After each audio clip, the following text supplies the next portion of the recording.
And prosecutors are set to call their final witnesses today in Hunter Biden's felony gun trial. The president's son's on trial for 3 felony charges for allegedly lying on a form about his drug use in order to buy a gun in 2018. Now, prosecutors could rest their case as soon as today. ABC News investigative reporter Olivia Rubin joins me now from the courthouse in Wilmington, Delaware. Olivia, what's the latest?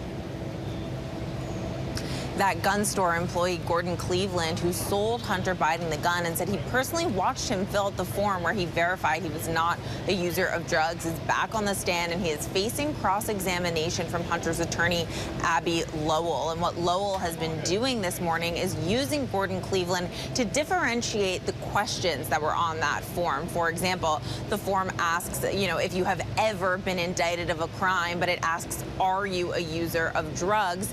And it seems that his team is trying to emphasize that Hunter perhaps didn't knowingly violate that form when he filled it out, because they have argued, was not using drugs at that time. So it is a key part of their defense that they are trying to get across to the jury right now. And it does come, after a morning of motions and objections in front of the judge outside of the earshot of the jury. A bit tense there, as they're trying to figure out what evidence the defense is going to be able to use to cross-examine Hallie Biden, who is expected to take the stand shortly. I would also note that Special Counsel David Weiss is in the room. He is in the front row behind his team there, and he has been sort of nodding along as they have been making some of their arguments this morning.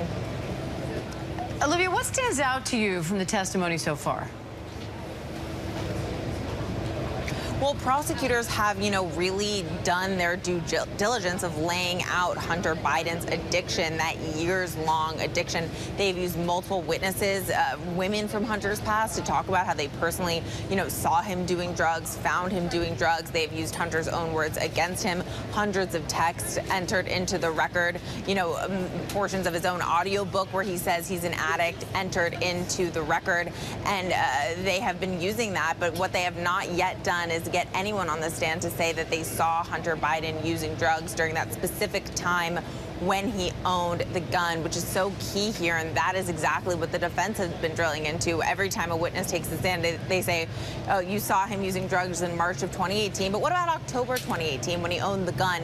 Did you see him using drugs then? The words, of his ex-girlfriend were that she had no idea what he was doing in October 2018. So they have made this a case about that exact gun, period, Diane. So, Olivia, what are you watching for as prosecutors wrap up their case? Well, I'm just hearing from our great reporter, Laura Romero, who just ran out, that Hallie Biden has now just taken the stand. So what prosecutors are going to do with her? She is a critical witness, Diane. She is the one that just found the gun in October 2018 and threw it in the trash. There have already been text messages entered into the record.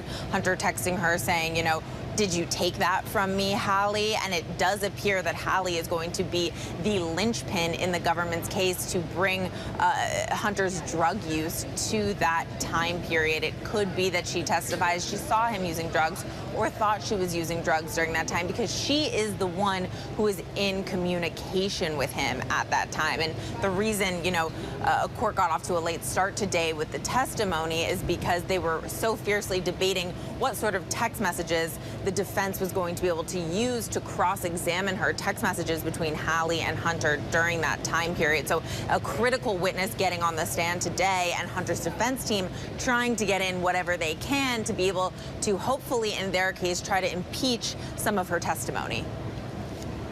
All right, investigative reporter Olivia Rubin, thank you.